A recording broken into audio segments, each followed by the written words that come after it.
Yes. The you text me this. I funded everything and I put it towards the one this time.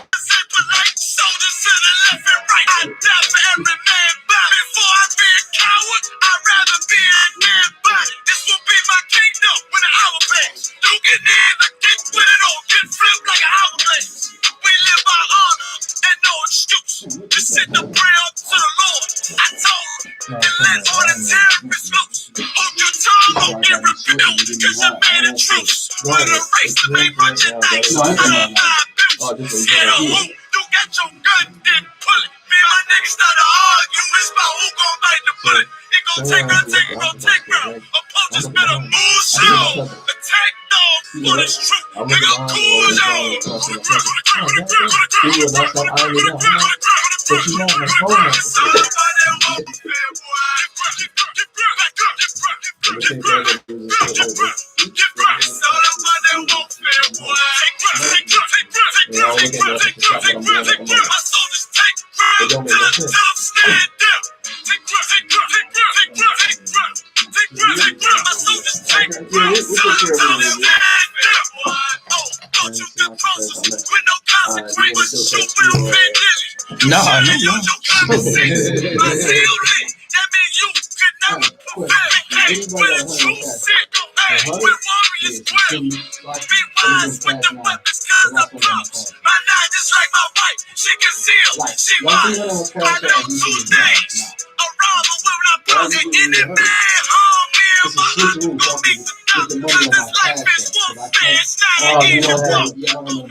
We just talking.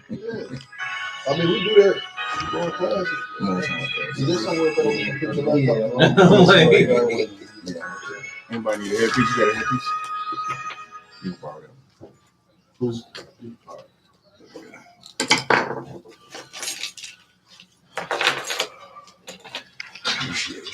I figured you would have it.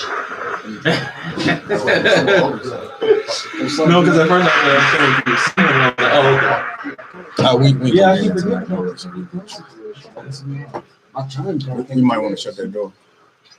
So you look like, oh yeah, because you have to keep going to the left.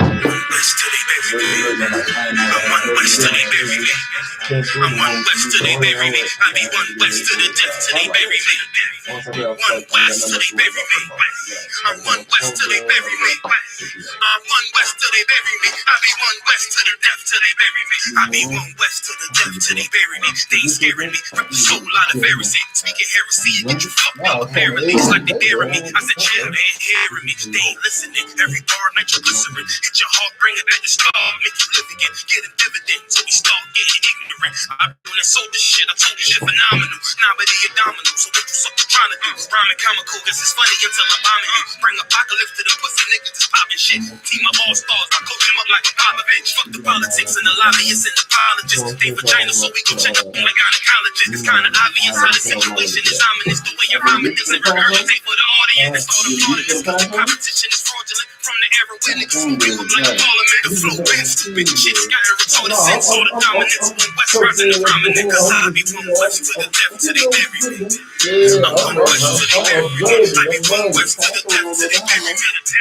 I'm one West till they bury me. I be one West to the death till they bury me. I'm one West till they bury me. I be one West to the death till they bury me. I'm one west till they bury me. Man, a nigga quiet, you my maneuvers. Hard around like I got rhymes hard like they've been fused by Medusa. 9 milli Lucas, 17 in the room. Yeah, believe me, the fuel set it be on the cooler. Obligata for the regatta, niggas pollinate with every dollar. They ride by black Apollos, let the semi holler. A showstopper, then the proper since the teeny bopper. But now I'm throwing them up, patrolling premium of vodka. I put his tensions on the block, modify the chopper. The small heavy, ready, and that's working mama. No marijuana, say I got the loudest silence on it. When I'm a baller, ain't no rapper do it like I do it. A lot of spitties and writers, but when they eat on, none of them can get to the fire around with me. And I had them niggas feel like a tire and a D.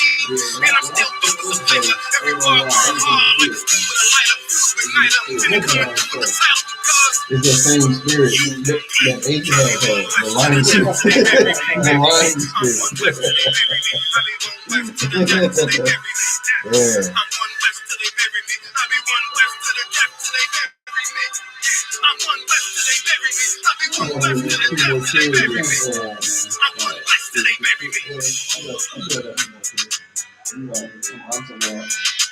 I ain't really feeling you so I ain't even feeling that. I kind of hate it right now. Feel what?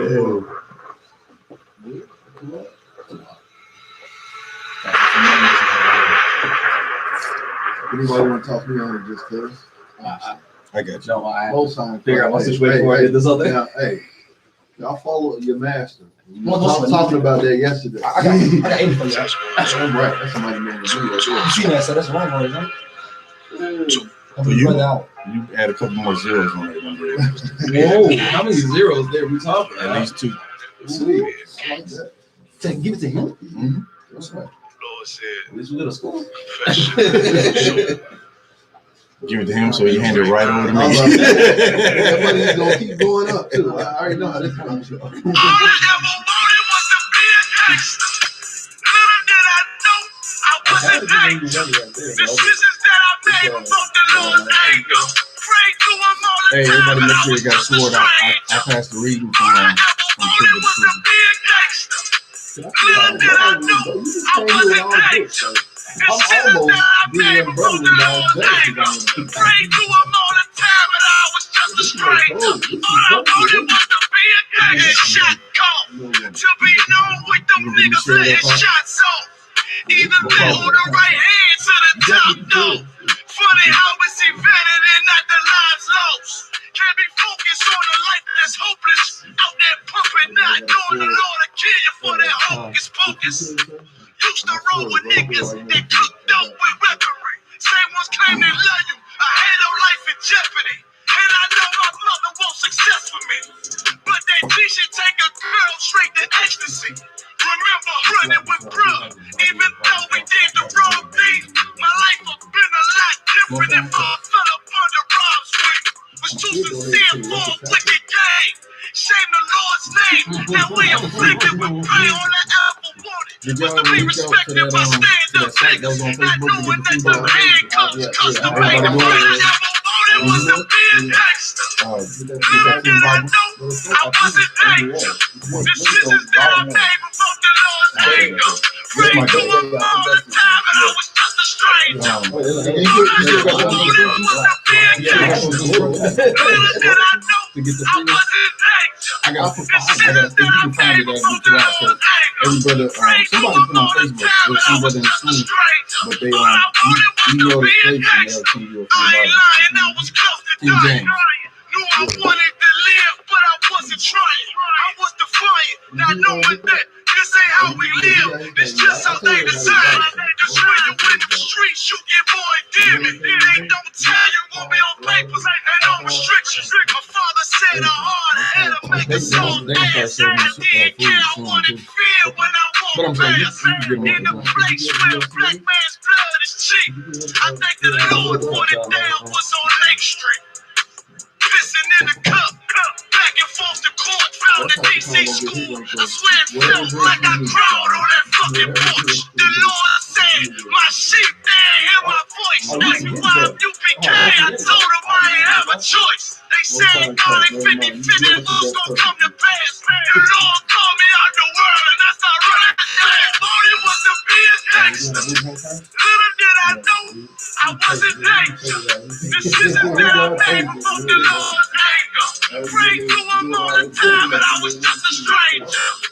All I ever wanted was to be a gangster. Little did I know I was in danger. Decisions that I made provoked the Lord's anger. Prayed to him all the time, but I was just a stranger. All I wanted was to be a gangster. I.S.U.P.K until it hit the fan. I want power and a throne, nigga. Fuck them grams. All I wanted was to be a gangster, but I was real as a righteous man. And now got the upper hand. Gotta promote this brand. Correct all multitudes until they all understand. If I can't get that crown, Lord, then put me in the hands of someone more mighty Mac this hit man. Reminiscing on the pain that was felt. Shit, I was in the jail. Shit, I needed help. But I was locked up in the judge for a man on the shelf. Having crack cause it felt like I was left by myself. All I wanted was to impress niggas with my grinding. I ain't trying to prove shit to nobody but Muhammad. Cause most these niggas lying by smoke. One time for the most high, baby, man, cutthroat. Cause all I ever wanted was to smash my opponents. Stacking cash, not knowing it wouldn't last. Then gotta hope it accept my influence. Cause all I ever wanted was to be a gangster. They too hard. I wasn't gangster. Decisions that I made provoked the Lord's anger. Prayed to him all the time, but I was just a stranger. All I ever wanted was to be a gangster. Little did I know I wasn't gangster. Decisions that I made provoked the Lord's anger. Prayed to him all the time, but I was just a stranger. All I wanted was to be a gangster. Lord willing, because by the time we get another couple brothers here in Dayton, this ain't, you've been opening up your home, which is honorable, but it's, it's time for us to get serious. So when we have feast days, we get people off the streets, you know what I'm saying? Come on in, get some food, come here and learn about the Bible. Yeah.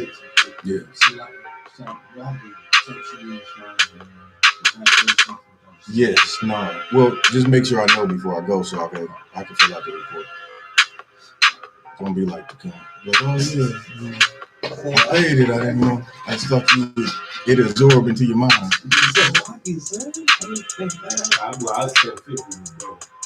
you didn't take me neither. We had that long hour-long conversation. Make sure you send it to him. Like I said, so you kept a tab, All right, let's clap it up.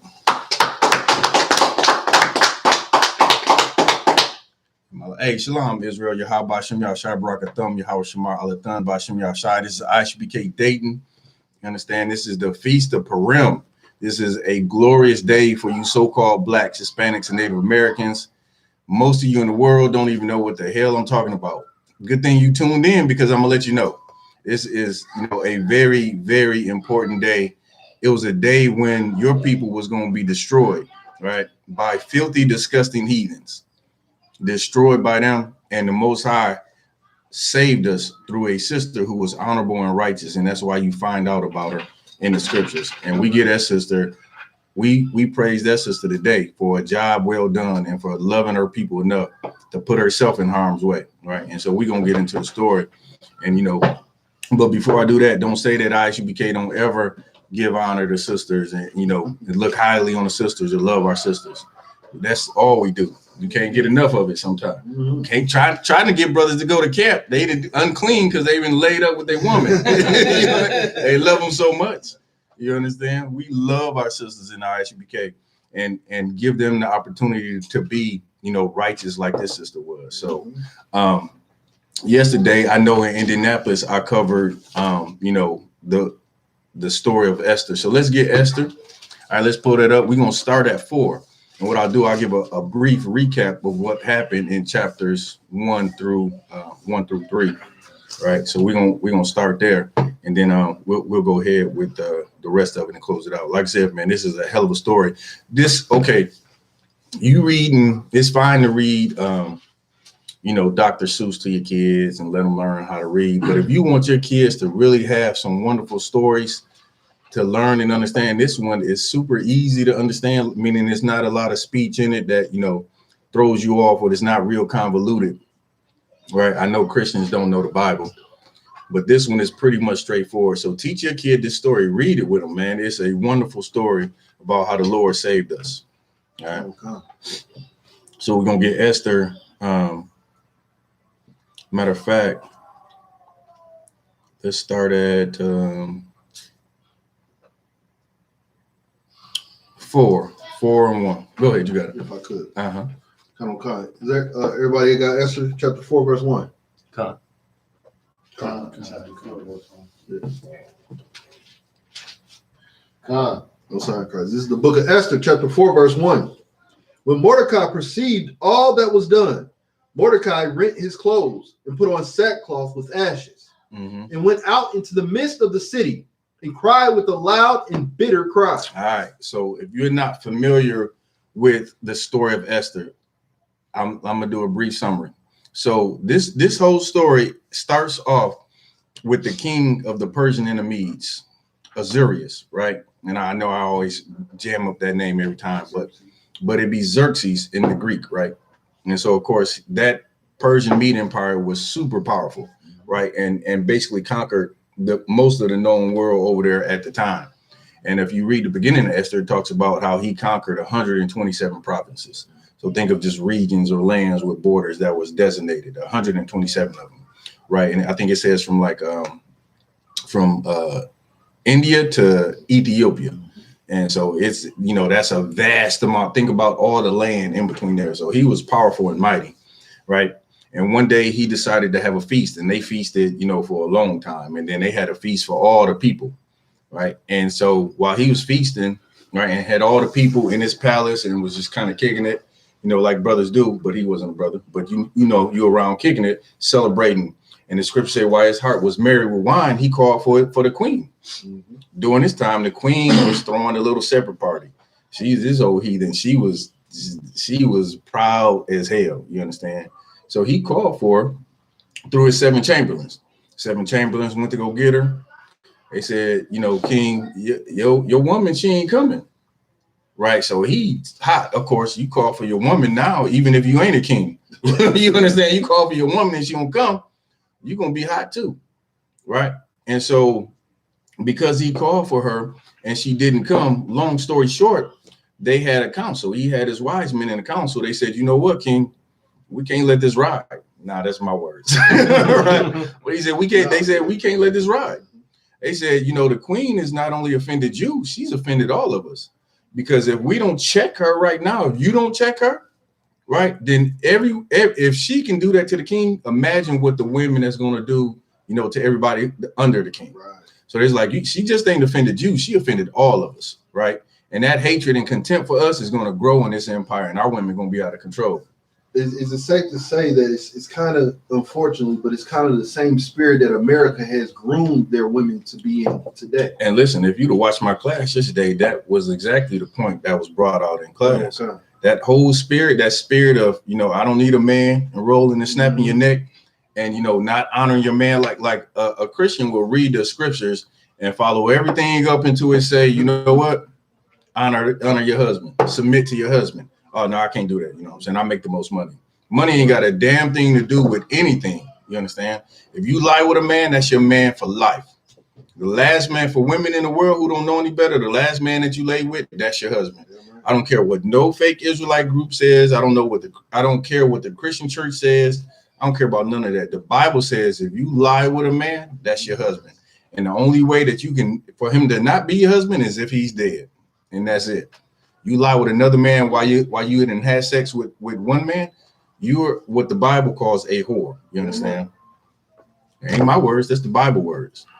So back to the story, this heathen queen Vashti, right? She was basically banished to the point, and the decree went out that she was to no more, like she was to be given like, her royal estate, and she was to no more come before the king, meaning she never saw him again. You understand? So he basically banished her, right? So then, right, the queen is banished, and his chamberlains was like, you know what? It's a lot of fair young virgins in the land. Let's gather them up from all your 127 provinces. You understand? And again, this was another point brought out in class yesterday. You being evil and wicked and disgusting to your man, what you think he gonna do? Mm-hmm.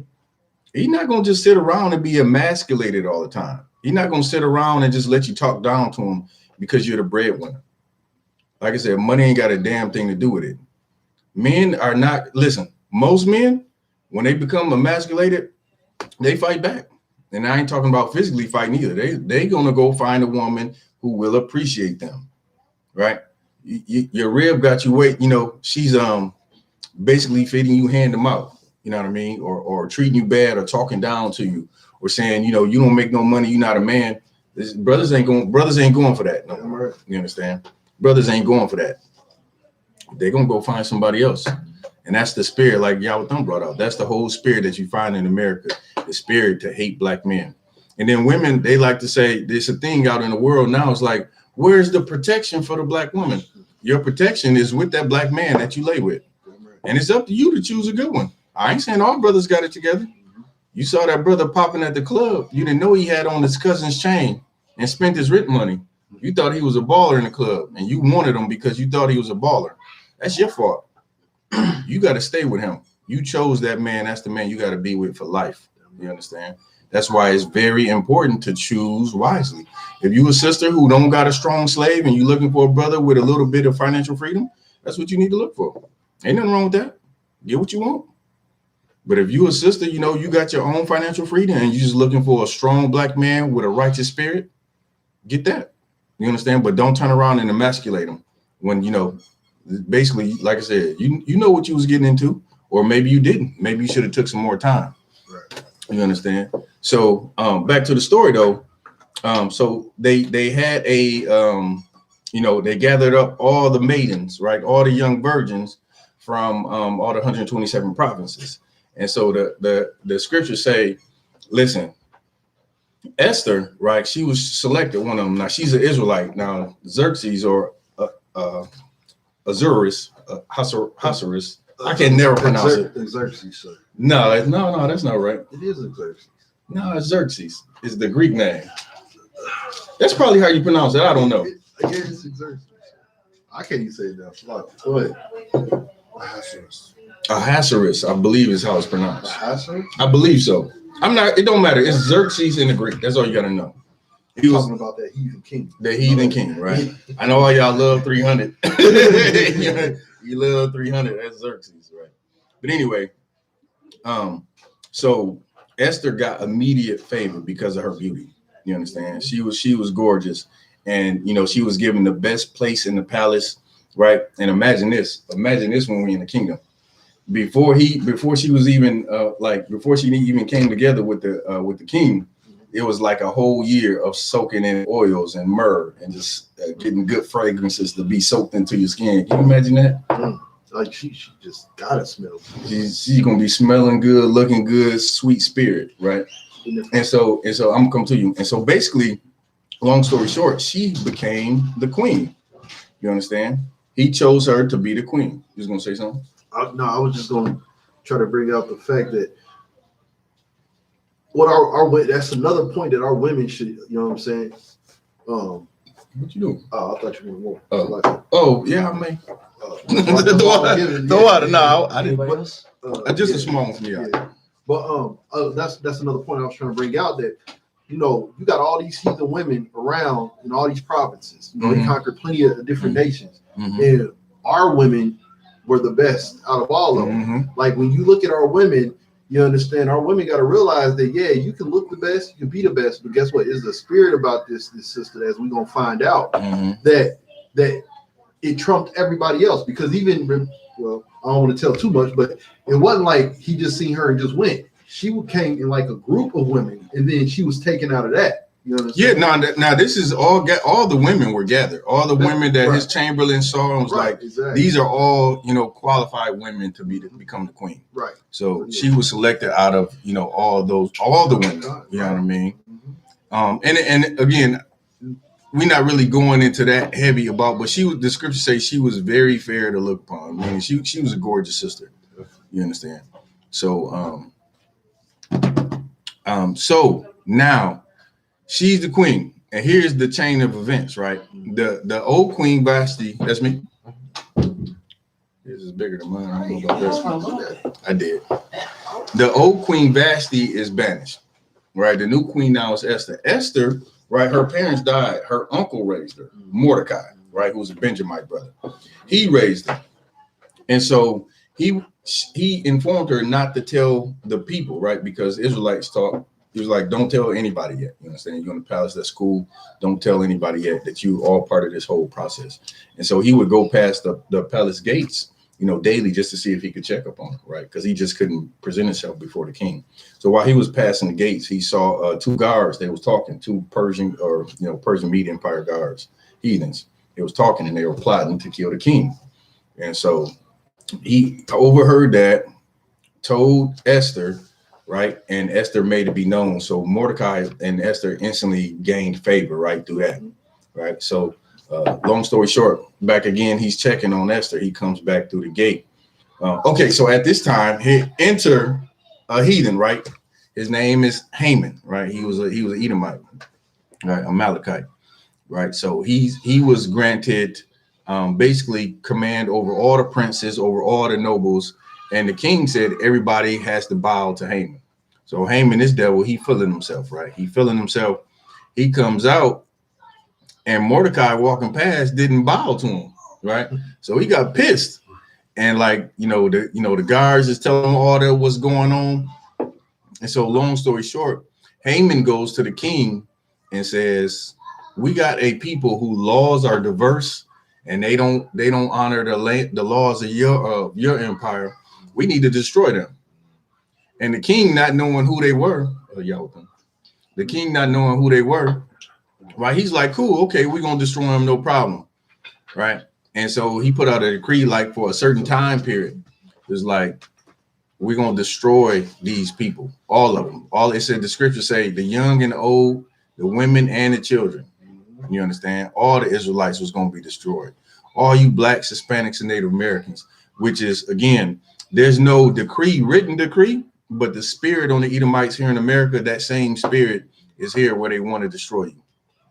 You understand? You think because you're not in chains, they don't want you destroyed. Well, why don't you take a look at something called Planned Parenthood, where they abort 300,000 babies a year? Why don't you take a look at police brutality, where you're getting shot down in the street every week? Why don't you take a look at the poverty that blacks, Hispanics, and Native Americans live in? You don't have a written decree from the president, but all the actions of America tell you that they want to kill and destroy you. You living in the same times over and over and again. And because you won't repent, because you won't stop smoking weed, because you won't stop being a homosexual, because you won't stop being a whore, you're going to be destroyed in this empire. Save the most, send prophets back on the earth through the I.S.U.P.K and tell you what the hell you're doing wrong. Yeah. Put that blunt down. Don't go to the Christian church. Don't eat that pork. That's our job. You see us out on the corner, which we're going to be in the corner tomorrow in Dayton, Ohio, downtown by the bus station. Come by, bring all your questions, bring your Christian pastor, tell him to wear them annihilated gators. You understand? Tell him put on his the best suit he got, bring his Bible, so you can come down there and get some education. That's damn sure what's going to happen to him. Right? That's our job, to raise our people up. So the heathen, he put out, had the king put out this decree. And so we come to Mordecai 4:1. Read it again. Book of Mordecai, Salaki, the book of Esther, chapter 4, verse 1. When Mordecai perceived all that was done, Mordecai rent his clothes. Right, he tore his clothes, man. Imagine just being so, so sad and so afraid and, ready to lament. You just rip your clothes. You understand? And put on sackcloth with ashes. Right, which was our custom. Go ahead. Come. And went out into the midst of the city and cried with a loud and bitter cry. You get something like that today and see, don't it, like, destroy your spirit. Biden put out something and be like, yeah, on, March 30th, we on all you blacks, Hispanics, and Native Americans, y'all gonna be put to death. You'd be like, what? What? You know what I mean? It's unimaginable, that kind of information to, receive that kind of news. All right, let's keep going. Khan. Verse 2. It came even before the king's gate, for none might enter into the king's gate, clothed with sackcloth. Mm-hmm. Verse 3. And in every province, whithersoever the king's commandment and decree came, there was great mourning among the Jews, and fasting, and weeping, and wailing, and many lay in sackcloth and ashes. Listen, we were all mourning, crying, just wondering, we're gonna be destroyed. Go ahead. Don't come. It don't matter. There's no rank among troopers. Just take it. Oh well, you need to let her know before. Go ahead. You can let her know. Go ahead. Verse 4. So Esther's maids and her chamberlains came and told it her. Then was the queen exceedingly grieved, and she sent raiment to clothe Mordecai and to take away his sackcloth from him, but he received it not. Right. So he was too distraught. You know what I'm saying? We're gonna die. I don't care about no clothes. They trying to kill us. Go ahead. Then called Esther for Hattak, one of the king's chamberlains, whom he had appointed to attend upon her, and gave him a commandment to Mordecai to know what it was and why it was. So Hattak went forth to Mordecai unto the street of the city, which was before the king's gate. And Mordecai told him of all that had happened unto him, and of the sum of the money that Haman had promised to pay to the king's treasury. Oh man, how could I leave that out? He promised was 10,000 silver. He promised to pay. You understand?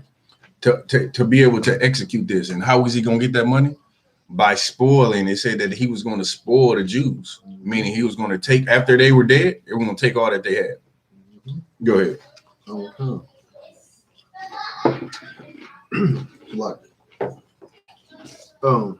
Verse 7. And Mordecai told him of all that had happened unto him, and of the sum of money that Haman had promised to pay to the king's treasuries for the Jews to destroy them.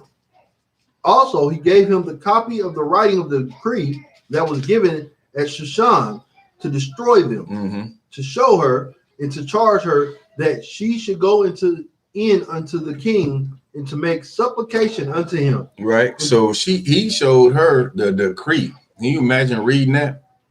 You imagine being here, like, you being in Dayton, Ohio, and everybody that's Black, Hispanic, and Native American get, a letter in the mail like, sorry to inform you, America has been, we're overcrowded. We're tired of you Black people. All y'all gonna die next month. Can you imagine the madness? You understand? You imagine the madness in this place? I would have been on one. Imagine the madness and just the sorrow, like the spirit of being afraid and everything. You wouldn't know what to do. Mordecai, he couldn't be comforted at that time, because his concern was about, for his people. Go ahead. All right. To make supplication unto him and to make request before him for her people. Verse 9. Right. So Mordecai said, you know what? You have to speak to the king. You're the queen now. You have to speak to the king to see what he's going to do about this. Like, don't even worry about going through Haman, because Haman is a wicked, evil bastard. Go ahead. Okay. And Hattak came and told Esther the words of Mordecai. Again, Esther spake unto Hattak and gave him commandment unto Mordecai. All the king's servants and the people of the king's provinces do know that whosoever, whether man or woman, shall come unto the king into the inner court, who is not called, there's one law of his to put him to death. Listen, this is the dilemma, right? It's not the queen just ain't able to just run up on the king like that. The scripture said this, that the Persian king, he had a law. If you wanted to talk to the king, right, you go to the court, and if you wasn't called upon, then you can go and do it, but you're gonna get put to death. You understand? So imagine her dilemma. She can't just call and be like, hey, I need to talk to you. I want to see you. He didn't, a lot of those, I forget, I read a part yesterday. If he didn't call upon any of his concubines, they never saw him. So you was married to the king and you weren't that memorable. You might have seen him once and that was it. Go ahead. Khan. Except such to whom the king shall hold out the golden scepter, Right. that he may live. But I have not been called to come in unto the king these 30 days. Right. So if you didn't have an appointment, right, with the king, and he you went and talked to him, and he decided to, hold out the golden scepter, meaning he'll let you live. Right. Let's keep going. Khan. Verse 12. And they told to Mordecai Esther's words. Mm-hmm. Then Mordecai commanded to answer Esther, think not with thyself that thou shalt escape in the king's house more than all the Jews. Listen, Mordecai laid it down for her. Don't think that because you in the castle, he won't kill you too. Mm-hmm. Don't think because you're not in immediate danger, like the misfortune won't turn on you. I say misfortune, meaning that decree won't fall on your head. Go ahead. It's like it, sir. Did the king know that she was an Israelite at this time? Right. No, I think he's asking. No, you asking? Yes, sir. Yeah, okay. I mean, he did that. Think about the empire. I don't know if he even. I mean, okay. At this time, I'm not 100% sure what. I believe so, but I can't say for sure. I know in the end he knows, but I don't know. I don't know if he knew at this time, right? Because all the people from all the different lands, who knows? I would say yes, but again, it's not scriptural, so I can't say. I'm not going to teach that he knew, but I would assume that he knew who she was. He knew she wasn't Persian, right? So let's keep going. Come, verse 14. For if thou altogether holdest thy peace at this time, then shall there enlargement and deliverance arise to the Jews from another place. Mm-hmm. But thou and thy father's house shall be destroyed. Right, you gonna die. You're gonna be destroyed. Go ahead. Come. And who knoweth whether thou art come to the kingdom for such a time as this? Right. Like this could be the reason you came to the kingdom, that you was even selected, right, to save your people. Go ahead. Come. Then Esther bade them return Mordecai this answer. Mm-hmm. Go gather together all the Jews that are present in Shushan, and fast ye for me, neither eat nor drink 3 days, night or day. I also and my maidens will fast likewise. It was hardcore. They said, you know what, this we gotta fast and pray because this is something serious. This ain't no small matter. They talking about destroying all of us. So what you supposed to do when you're in trouble? Pray to the Most High and fast. Go ahead. Come. Right. And so will I go in unto the king, which is not according to the law, and if I perish, I perish. This was honorable of that sister right here. That's why she written about in the scriptures. That's why you even know about Esther, because she said, you know what, I'm gonna go before the king, and if I perish, so be it. That's what you got. That's the kind of love that Black women have to have for their people, right? Today it's all about, getting money, being an Atlanta housewife, and that's not for all women. It's not a woman's bashing class, but it does show you a righteous woman. It does show you what kind of spirit you're supposed to have on you. You can be beautiful and modest and sweet and be down for your people and raise up Black men. Go ahead.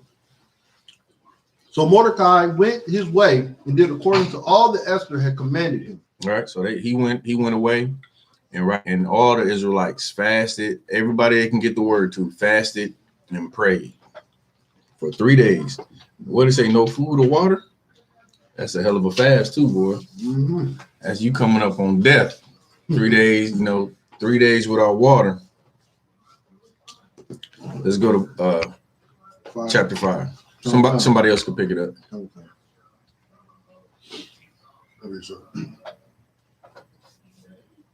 Esther chapter 5, verse 1. Uh-huh. Now it came to pass on the third day that Esther put on her royal apparel. Right. Esther was bad, boy. She put on that royal apparel. She's a queen now. Go ahead. And stood in the inner court of the king's house. Which is where you're not supposed to be without the king calling on you. Right. You go to the inner court, and that means you want an audience with the king. Go ahead. Over against the king's house. And the king sat upon his royal throne in the royal house, over against the gate of the house. Verse 2. And it was so, when the king saw Esther, the queen, standing in the court, that she obtained favor in his sight. Right. Every time you see her, he's like, man, this sister bad. You understand? She gained favor in his sight. Go ahead. And the king held out to Esther the golden scepter. Right. So again, you went to the king's court without him calling on you. You could go, but you got to die. But in this instance, he held out that gold scepter, meaning, he allowed her to come and talk to him, and say what she had to say and live. Go ahead. That was in his hand. So Esther drew near and touched the top of the scepter. Verse 3. Then said the king unto her, what wilt thou, Queen Esther? What wilt thou? Like, what is it that you want? Go ahead. And what is thy request? It shall be even given thee to the half of the kingdom. She was bad, huh? She was bad. He said, you know what? What do you want? I give you up to half my kingdom. Esther was in 11. I'm telling you. The king was willing to give up to half his kingdom. Now he had 127 provinces, right, from India to Ethiopia, and if she wanted it, he was willing to give it up. Go ahead. And Esther answered, if it seem good unto the king, let the king and Haman come this day unto the banquet that I have prepared for him. Oh, well, right. Verse 5. Then the king said, because Haman to make haste, that he may do as Esther hath said. Right. So she's setting up a banquet. You need a water out? Yeah. Takana, if you could pick up. Takana, now I'm gonna have you pick up. Oh, okay. Just show them what the water's at. Go through that door. Oh. Yeah, go through that door. Okay. And they on the other side. Now just go. Go ahead. Go straight. 5 and 3. 5 and 3. All right. Esther chapter 5, verse 3. Thou said the king unto her, what wilt thou, Queen Esther? And what is thy request? It shall be even given thee to the half of the kingdom. Right. Go ahead. Verse 4. And Esther answered, if it seems good unto the king, let the king and Haman come this day. Haman. Haman come this day unto the banquet that I have prepared for him. Right. Verse 5. Then the king said, cause Haman to make haste, that he may do as Esther hath said. So the king and Haman came to the banquet that Esther had prepared. Right. So the king was all about Esther. You know what I mean? So everybody understand what the story is going so far. Right. We probably should have got some more backstory, because I see we got plenty of time, but that's fine. We could go back and hit a couple points if we need to. But for the most part, everybody following the story, right? No sweat. Let's keep going. And the king said unto Esther at the banquet, Salaki. Esther chapter 5, verse 6. And the king said unto Esther at the banquet of wine, what is thy petition? Right. So Esther has this banquet now, and he's asking, what is it? You got us here at this banquet. What's your petition? Meaning, what do you want? Go ahead. And it shall be granted thee. And what is thy request? Even to the half of the kingdom, it shall be performed. Hey, he said it again. I'm going to give you half my kingdom right here if you ask for it. Go ahead. Verse 7. Then answered Esther and said, my petition and my request is Verse 8. If I have found favor in the sight of the king, and if it please the king to grant my petition and to perform my request, let the king and Haman come to the banquet that I shall prepare for them, and I will do tomorrow as the king hath said. Verse 9. Then went Haman forth that day joyful, and went with a glad heart. Yo, Haman thought that this, I can't get a story away because I don't know how many people read it, but Haman is joyful, right? He's already been put second, in the kingdom, basically in the whole empire. He's above all the noblemen, above all the princes. And so now he's like, I get to go to a banquet with the king. You understand? He on top of the world. I just wanted to kind of bring out another point. Because last week we were kind of going, I think it was last week, where we was kind of going over the class. We was reading up on the story of Judith. And this kind of it ties into it from the standpoint of our women, even under stress, captivity, and everything else, they knew how to talk. They knew how to conduct themselves. They got as far as they got because they knew how to use their mouth. Whereas a lot of women today, unfortunately, they're the exact opposite. They could get somewhere, but because of their mouth, they don't get nowhere. Now, this sister knew how to talk. She had game. Right. She knew how to make a man feel something he never thought he could feel before. And listen, and black women, Hispanics, Native Americans have that same gift. Oh, yeah. Listen, your woman can get you to do what the woman don't have to argue. If any women watching, don't argue your man down to get what you want. You get what you want by being sweet and a woman. You understand? If you want a man, if you want your man to do something, right? Lawful, of course. Don't ask your man to do nothing unlawful. But the way to get it done is not through being, a loudmouth monster. That's not it. You battling your man, arguing him up and down, emasculating him. That's not the way to get it.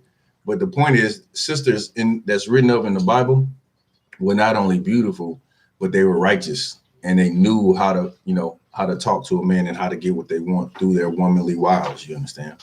So don't lose that lesson. It's a beautiful thing that you are a woman, and that's the gifts that the Most High gave you. Is the ability, you're not stronger than a man, right? You're not stronger than a man, and the Bible says honor the woman as the weaker vessel.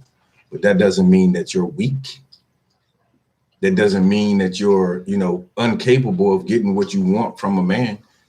Listen, a woman who knows how to get what she wants from a man can accomplish many things, many things. So it's definitely something that our women have, and they should utilize that instead of utilizing their mouth in the wrong way. So that's damn sure right. Let's keep going. Esther, chapter 5, verse 9. Then went Haman forth that day joyful and with a glad heart. But when Haman saw Mordecai in the king's gate, that he stood not up nor moved for him, he was full of indignation against Mordecai. Man, he hated Mordecai. Mordecai was that brother. Mordecai was I can imagine he was a rough, tough Benjamite brother. You're like, man, I ain't bowing to you. What am I bow to you for, you heathen?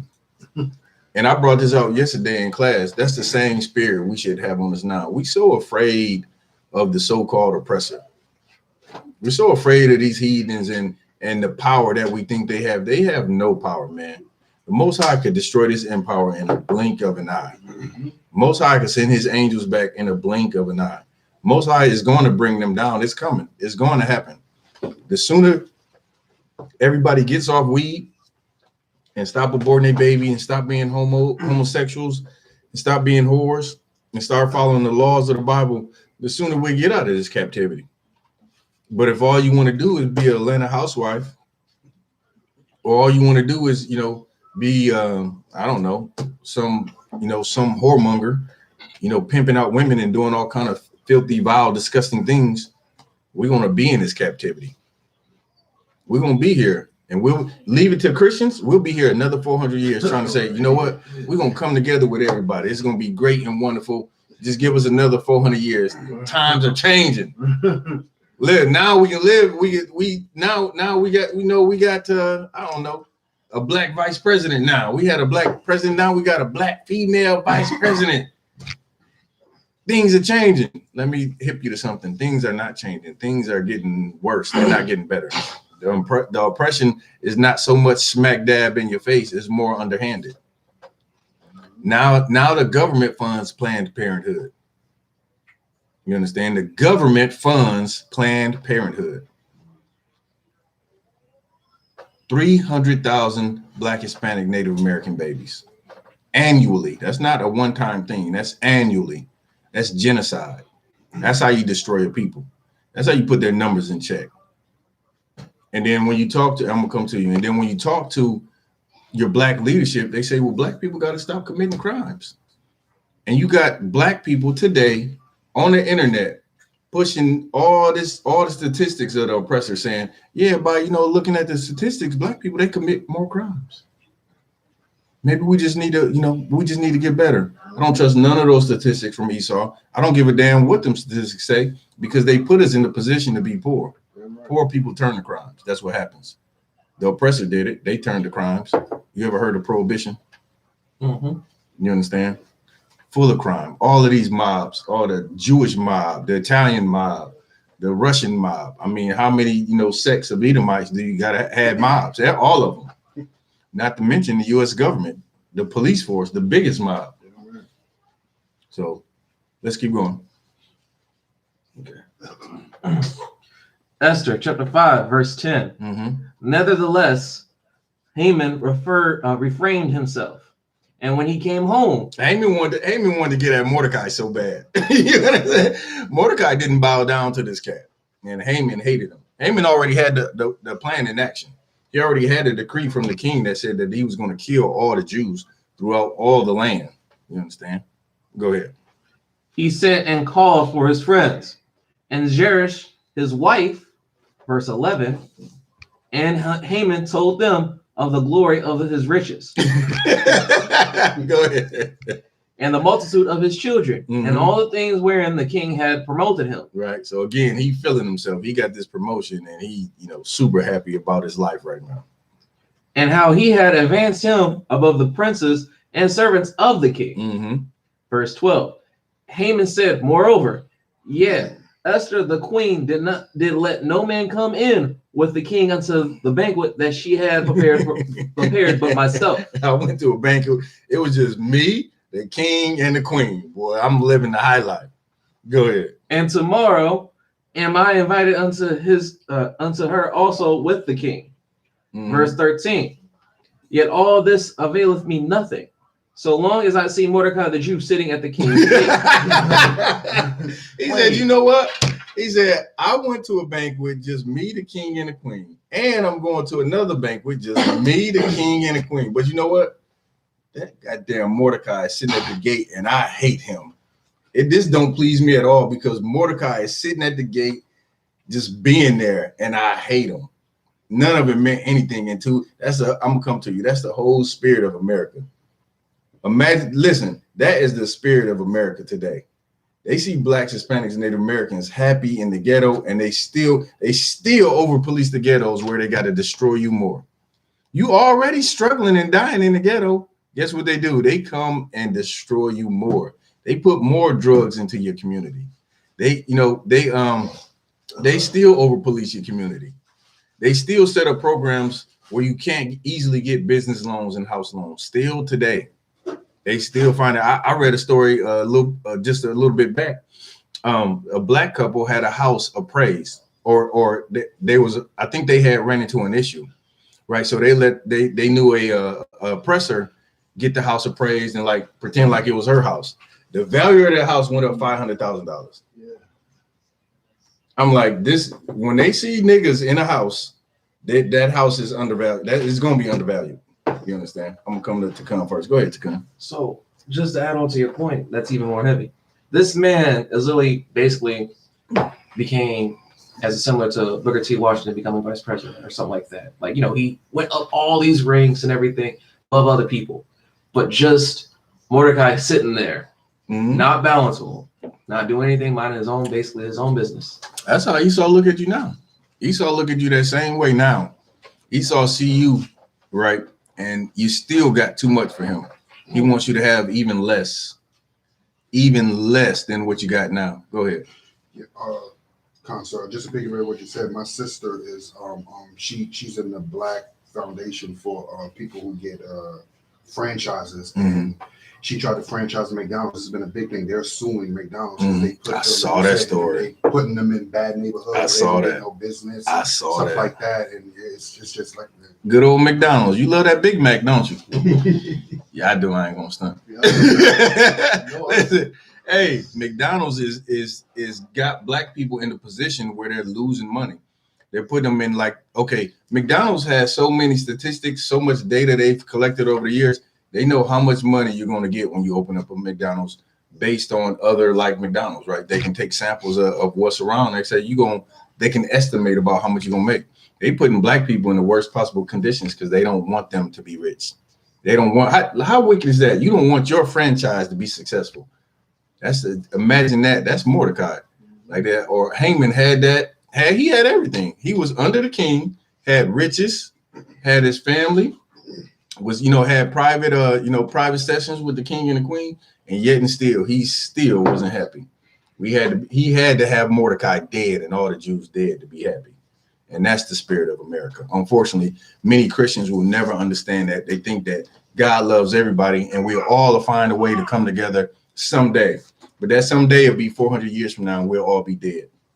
You understand? Save the Lord coming back and destroying this wicked empire. Let's keep going.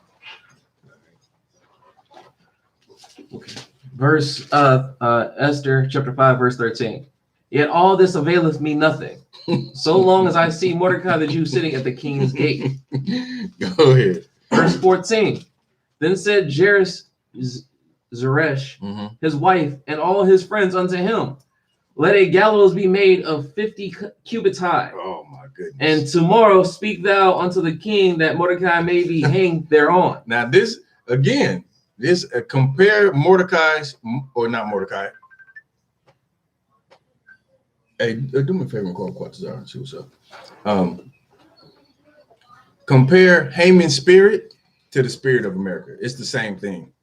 Like there's already a decree saying that all the Jews are going to die. Now his wife is saying, you know what? Just build a gallows. Just build a gallows and just go to the king and get Mordecai hung at the gallows. Go ahead. All right. When Mordecai may be hanged thereon, then go thou and merrily with the king unto the banquet, and the thing pleased Haman, and he caused the gallows to be made. He was quite presumptuous, wasn't he? Like before it already happened, he went ahead and built the gallows. Go ahead. Esther chapter 6 verse 1. On that night could not the king sleep, and he commanded to bring the book of records of the Chronicles, and they were read before the king. Now, you remember when I gave the backdrop, right? Because yesterday we covered chapters 1 through 4, but you remember Mordecai heard the plot on the king's life. The two guards had plotted to kill the king. Mordecai made it known to Esther. Esther made it known to the king. That was chronicled in the records. And the scriptures say, now this is nothing but the Most High working. You understand? That's why you got to understand, even today, the Most High is in everything, God. The Most High knows what's going on this earth. We serve a living God. He's not up in the fourth dimension, just, oblivious. There's angels. Imagine Jacob's ladder. Angels going up and down the ladder all the time. They're giving reports. Angels know what you're doing all the time. You understand? Angels are giving reports on you all the time. When you do something good, when you do something bad. These Christian pastors, the angels see you spending the tithe money that you ain't supposed to be spending. They see you buying them annihilated gators. You understand? When the people in your congregation can't even eat. The Most High sees it all. He has angels on staff reporting everything. Keep going. All right. Esther chapter 6 verse 2. And it was found written that Mordecai has told of Bigthana and Teresh, two of the king's chamberlains, the keepers of the door, who sought to lay hand on the king Ahasuerus. So again, the Most High caused him to not be able to rest like that. That's why he couldn't rest, so he can get up. And said he read the Chronicles and he saw that Mordecai warned him about the two Persian cats that was going to kill him. That's nothing but the Most High, you understand? Keep going. Verse 3. And the king said, what honor and dignity hath been done to Mordecai for this? He's like, what? Did we not do something for this cat? This cat saved my life, potentially. We ain't gave him no honor. We ain't did nothing for him. Go ahead. Then said the king's servants that ministered unto him, there is nothing done for him. Mm-hmm. Verse 4. And the king said, who is in the court? Now Haman was come into the outward court of the king's house to speak unto the king to hang Mordecai on the gallows that he had prepared for him. Right. So, this whole sequence of events. That's what I said, man. If you haven't read this story, everything from the queen not answering her husband, this is all sparks from her. It's all sparks from this heathen queen, Vashti, not coming to her husband. It went from that to the king finding a new queen, to Mordecai coming in front of the gate, not bowing down before Haman, to Haman lying, to getting the Jews killed, to all the way up into here, man. And so now the king, because he couldn't sleep, read the Chronicles and said, you know what, Mordecai, what have we done for him? And they said, we ain't did nothing for him. Right? And now here we go with Haman again. Read that part again. All right. Esther chapter 6, verse 4. Mm-hmm. And the king said, who is in the court? Mm-hmm. Now Haman was come into the outward of court of the king's house to speak unto the king to hang Mordecai on the gallows that he had prepared for him. Right. Verse 5. And the king's servant said unto him, behold, Haman standeth in the court. And the king said, let him come in. Right. Verse 6. So Haman came in, and the king said unto him, what shall be done unto the man whom the king delighteth to honor? Right. So the king is asking Haman, what should the king do? I mean, what kind of honor should be given to a man that the king delighteth in? Right. He's asking a general question. You've seen this on TV shows all the time. Somebody's talking to somebody who's like, oh yeah, I like this girl. What should I do? And the girl is like, yeah, you should do this, this, and this. And then he'd be like, oh, thank you so much. I appreciate it. I'm going to go talk to her right now. Right. It's the same situation. Haman thinks that, well, let me not give it away. Keep going. All right. Now Haman thought in his heart, to whom would the king delight to do honor more than to myself? Right. This bastard has everything. But he's like, who could he be delighted in more than me? Keep going. Verse 7. And Haman answered to the king, for the man whom the king delighteth to honor. Verse 8. Let the royal apparel be brought which the king useth to wear, mm-hmm. and the horse that the king rideth upon, and the crown royal which is set upon his head. King was balling. He said, you know what? This cat, he's going to wear the royal apparel. He's going to ride on a royal steed. You know what I mean? He's about to ball out for the day. Go ahead. Verse 9.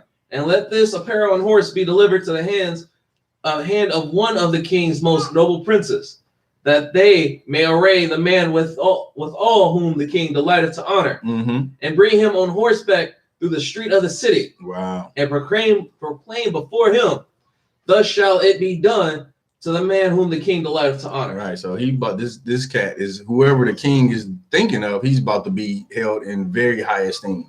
He's about to be paraded through the street on the king's horse in the king's apparel with the king's, king, not the king's crown. What did he say? The king's something on his head.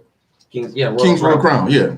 Go ahead. I wanted to ask. So is Haman basically answering, like, yeah, the person that you really think so high of that's in your heart right now should be treated like this? That's the exact scenario. Like I said, it's kind of like what you see on TV, like when, it's kind of done in a joking manner. You'll see a boy go talk to a girl or whatever, a girl's talking to a boy.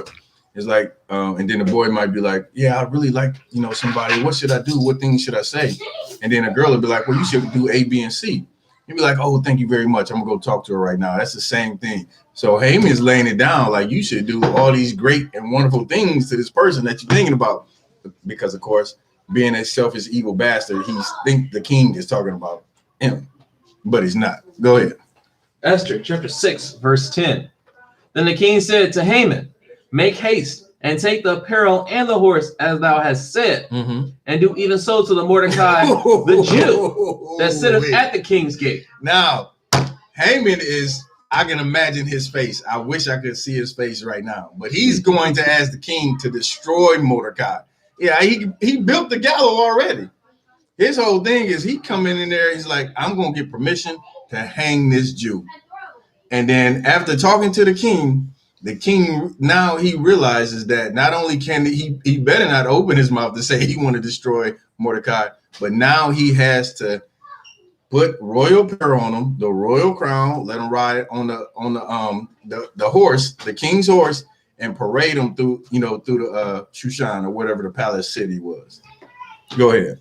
Let nothing fail of all that has been spoken. Don't miss nothing. Don't miss nothing. Everything you just said. Make sure it all happened. Go ahead. Verse 11.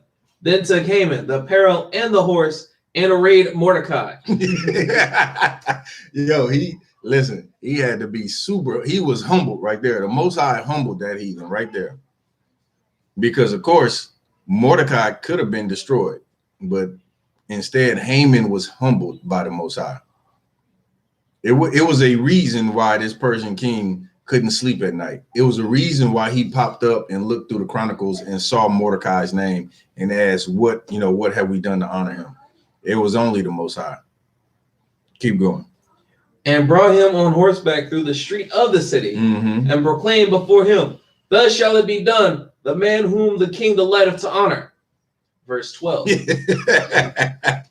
Go ahead. And Mordecai came again to the king's gate, but Haman hasted to his house mourning and having his head covered. Right. He lost. Look, he took all the little spark out of flame. He's like, all the wind was going out of his sail. He thought he was going to be parading through the street with the king's apparel and the king's crown on the king's horse and receiving all the honor and the glory. Go ahead. I can just imagine, because we didn't have much technology but besides sticks and like wheels and stuff like that. That basically took all day to do. Right, just to parade him off and let everybody know. Yeah, I mean, it's just something that people do. They can have parades. It ain't I'm just saying, like, think about that. That's a time. Keep going. All right, so lucky. All right, verse 12. And Mordecai came again to the king's gate, but Haman hasted to his house mourning and having his head covered. Verse 13. And Haman told Zeresh, his wife, and all his friends everything that had befallen him. This said his wise man and Zeresh, his wife, unto him, if Mordecai be of the seed of the Jews, before whom thou hast begun to fall, thou shalt not prevail against him, but shalt surely fall before him. Right. So they saying, look, if he's the seed of a Jew and he was honored like that, you're gonna fall. You understand? You're not gonna prevail against him. So they plotting again. Go ahead. Verse 14. And while they were yet talking with him, came into the king's chamberlains, and hasted to bring Haman unto the banquet that Esther had prepared.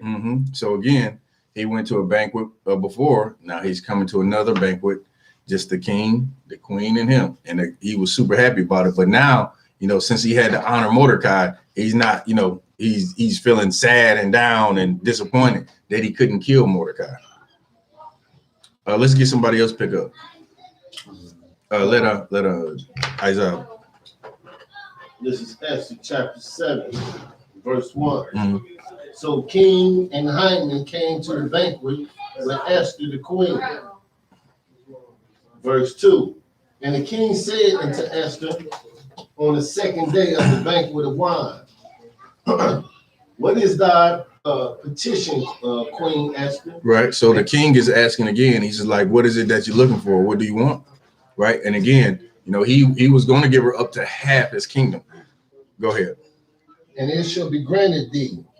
And what is it thou request? And it shall be performed, even to half of the kingdom. Right. Verse 3.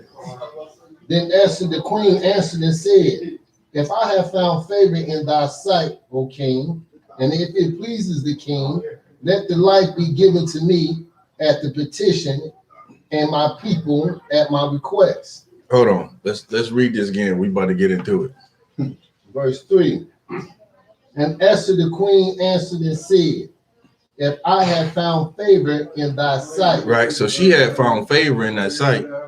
And we good? All right, let's read it again. Verse 3. And Esther, the queen, answered and said, if I have found favor in thy sight, O king, and if it pleases the king, right, let the life be given to me at the petition, and my people at my request. So Esther is saying, let life be given to me. Keep going. Verse 4. For we are sold, and my people to be destroyed, to be slain. Now, she got the king's attention now, because she requested, right? The first time she went into the court, he held out the scepter, right? She requested that he go to a banquet, just, her and Haman. Then another, that passed. They went, and then she went and requested again, like they come to a banquet. And this time at the banquet, she said, you know what?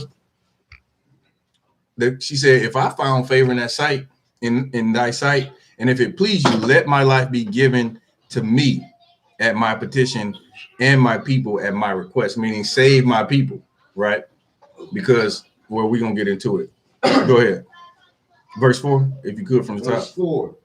For we are sold, and my people to be destroyed. Right. So we are to be destroyed. Now, the king, mind you, has probably a million things to do. You got 127 provinces. He don't know who was going to be destroyed. He just know he signed a decree to destroy a people. Right. Haman broke it down like this. He said, these are people with, diverse laws, meaning their laws are different from yours.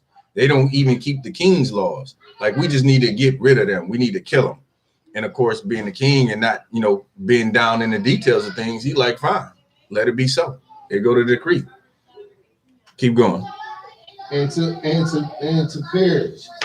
But if we had been sold for bondsmen and bondswomen, and I had held my tongue, although the enemy could not countervail the king's damage, then the king Ahasuerus answered and said unto Esther the queen, who is he, and where is he? Hold on, we got to go back up. You got to read that part. Read the part. I had held my tongue. Okay.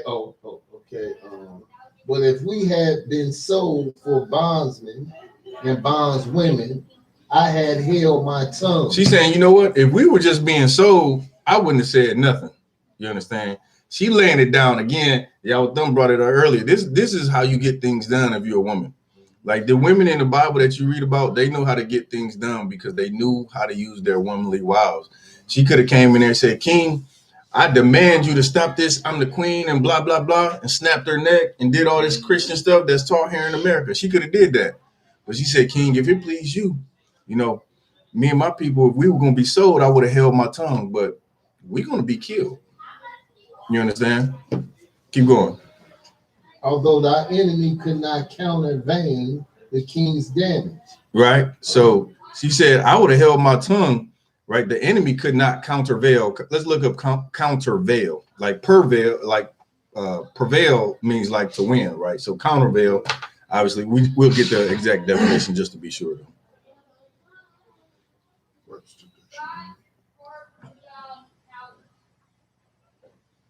I got it. Sorry, countervail, to compensate for, to exert force against. Meaning go against the king's damage, right? So if the king decides something, the enemy, he can't go against it. Keep going. Then King Ahasuerus answered and said unto Esther the queen, who is it? Right? Who is the it? King is like, what? Who is this? He's like, who is this? Keep going. And where is he? Right. And does presume in his heart to do so. Right. So he's like, who is this and where is he? Anybody who would presume to do this to you. Like, remember how many times we done read in here, he was like, she instantly walked in the room and he had favor on her. He can't have her sad, you know what I'm saying? She was, she was more than a dime. She was 11. You know what I mean? She was off the chain. Go ahead. Verse verse 6. Mhm. And Esther said, the adversary, the enemy is this wicked Haman. Ooh wee. Esther had been plotting this whole time. He's like, yeah, Haman, come on and come to this banquet. You know, I want King. If it please thee, please have a banquet with you and Haman and me, and then come back the next time. Please, let's have another banquet. Just y'all come on in. And then this third time, she like, yeah, King. You know, if we was gonna be sold, I just would have held my tongue. But you know, since we're gonna be killed, I would, if it please you, please, you know, this person, this evil person, you know, he's trying to go against us. And I know you being the king, he can't go against what you say. And the king is like, what? What? Who is this person? She's like, it's the wicked Haman. Can you imagine his face during that time? He probably lost everything. Everything. He was riding high for so long. He was the second in command, had riches, got the king to write a decree to destroy you blacks, Hispanics, and Native Americans. And guess what? Now he's sitting there with his jaw on the ground. Keep going. Then the Haman was afraid before the king. The Haman was afraid. Hey, he lost it. Listen, his heart dropped. His heart probably skipped a beat. He was afraid. Go ahead. And the king, arising from the banquet of wine in his wrath, went to the place of garden, palace of garden. Mm-hmm. Then Haman stood up to make request for his life to Esther. You might have to read a little louder for the people. And the king, arising from the banquet of wine in his wrath, and went to the palace garden. And Haman stood up to make request for his life. Haman immediately started backpedaling. He stood up to make requests for his life after plotting this, right? Now, the way that he broke it down to the king earlier, he didn't say that it was Esther's people. Like, if he wanted to be upfront and honest, he was like, man, Esther's people, they tripping. It's this cat, you know, he don't bow down to me. And instead of making a beef with one cat, he made it a beef with all you Israelites and wanted to kill and destroy you all. And as he stood up, right, as he stood up to try to save his life, to speak on, you know, weasel his way out of this. Go ahead. For he saw that there was evil determined against him. It's like, listen, that's when the guards started stepping up. The guards started coming off that back wall, and he like, man, this not looking good. Go ahead. Then the king returned out of the palace garden unto the place of the banquet of wine. And Haman was fallen upon the bed whereon Esther was. Then said the king, will he force the queen also before me in the house? As the word went out of the king's mouth, then covered Haman's face. They covered Haman's face. You know what that is? He's talking and you get a black hood over your head. Boom. It's a wrap for you. You won't see the light of day again. Keep going. And Harbona and one of the chamberlains said before the king, behold, also the gallows 50 cubits high. Oh, them gallows that Haman built to kill Mordecai. It was already in place. How convenient. Go ahead. Which Haman had made for Mordecai, who was spoken good for the king, standeth in the house of Haman. Then the king said, hang him there on. Oh man, that's it. That's it. Now you see the power of the Most High. Right. Now you see you don't have to fear this empire. Whatever situation you in now, the Most High could turn it around in a blink of an eye. You could be on the verge of destruction, and the Most High will send an angel to totally change your situation. If you would but obey. If you would but stop smoking weed, this would happen to your enemies. This would happen to all those that are against you.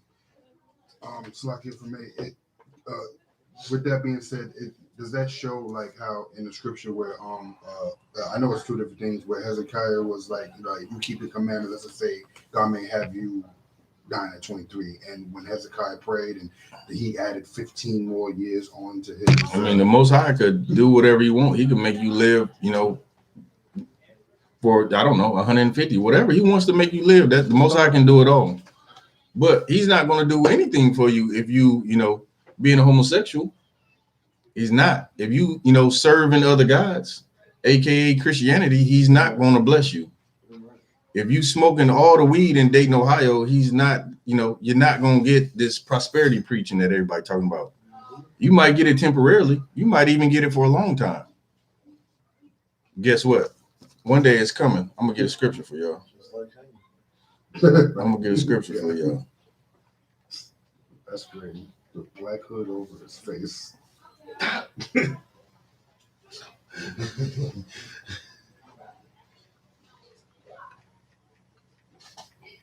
Let me get Ecclesiastes 8 and 11. I just read this the other day. Ecclesiastes 8 and 11. Just read it when you got it. Whoever get it.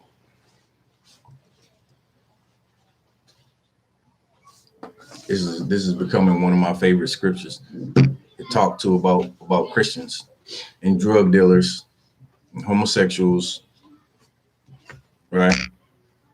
And Esau. Con. Go ahead.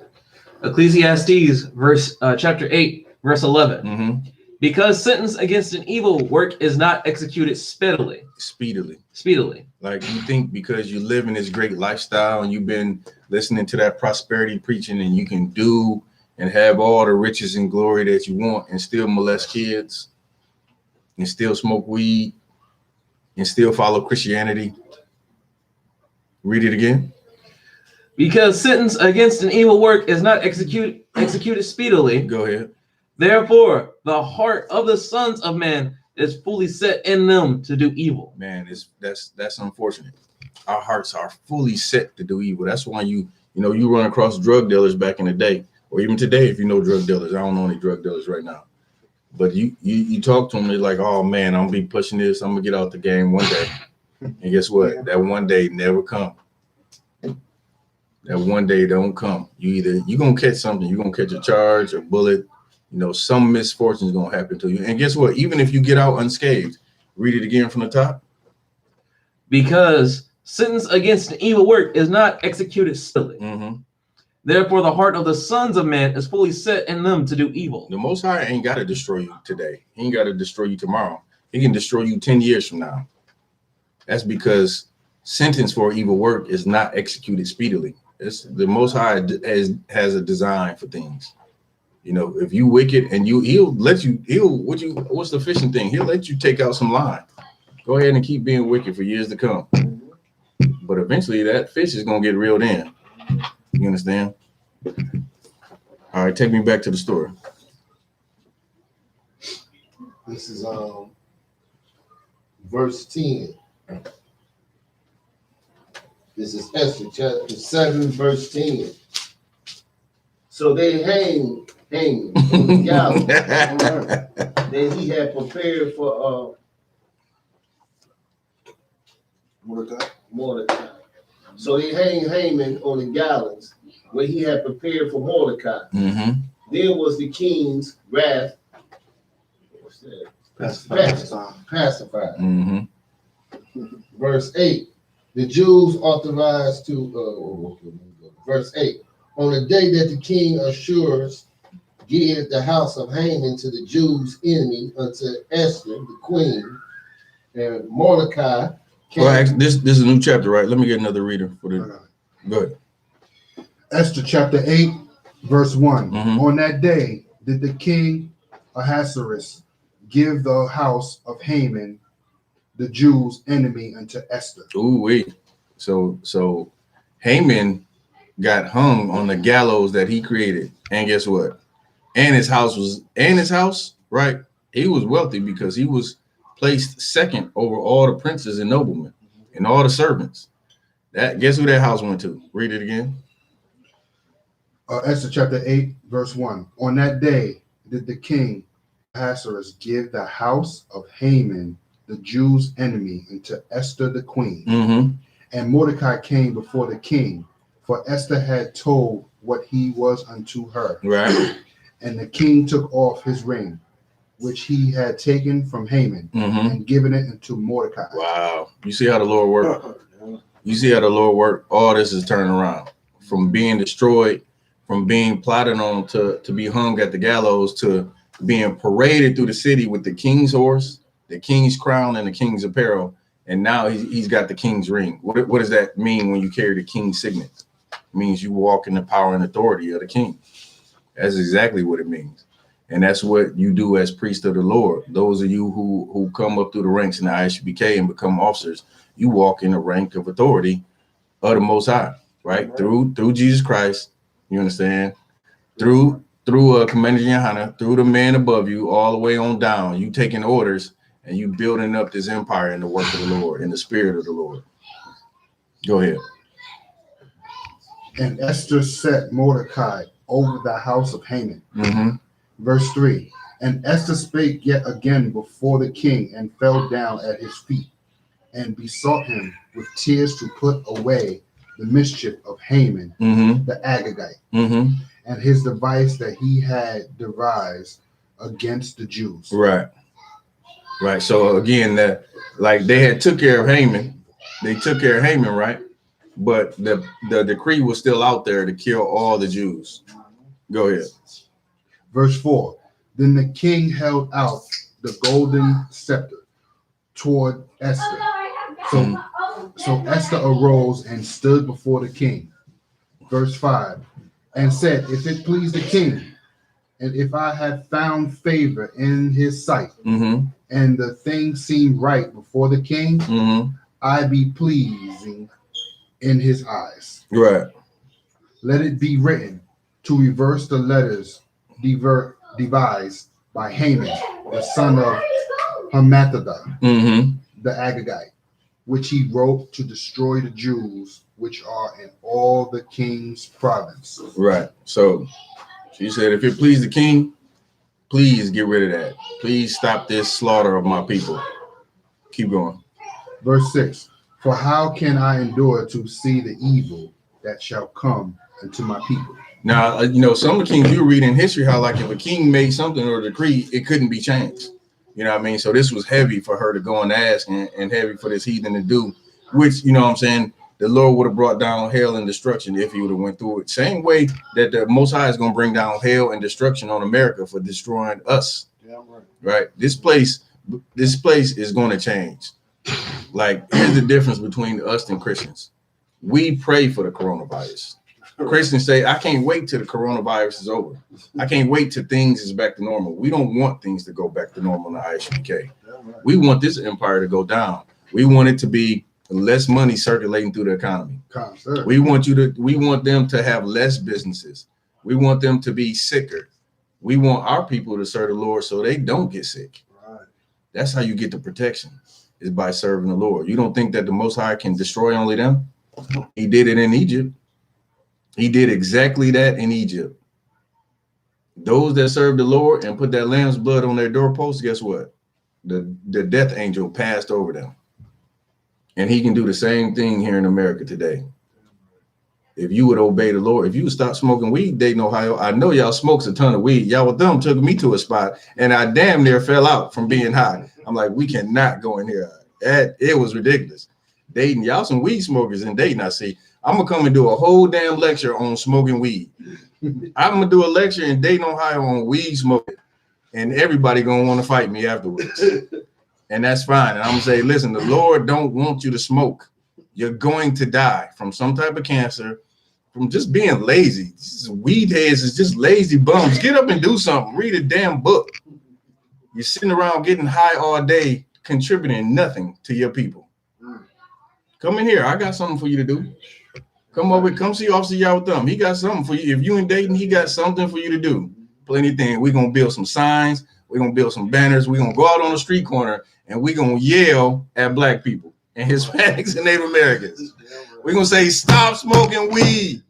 That's exactly what we're going to say until there's no more weed smokers in Dayton. And guess what? America will fall. America will continue to fall and black people will come up. You'll see black people. You'll see 1 million Black Wall Streets in these small communities. We'll depend on one another. We won't have to turn to Esau for anything. You know a mechanic? Oh, yeah, the brother down the street, he's a mechanic. Oh, somebody's sick. Oh, it's a nurse live right up the street. Oh, Miss Williams, man, she cooking today. Everybody heading over there on the block. Like we'll join together like we used to have to do before we were desegregated. Segregation was the best thing for us. You understand? In the Bible, not only that, the Bible says that we should be segregated. Right? Keep going. Or how can I endure to see the destruction of my kindred? Right. Verse 7. This sister was so honorable and righteous. She was willing to die. She said, you know what?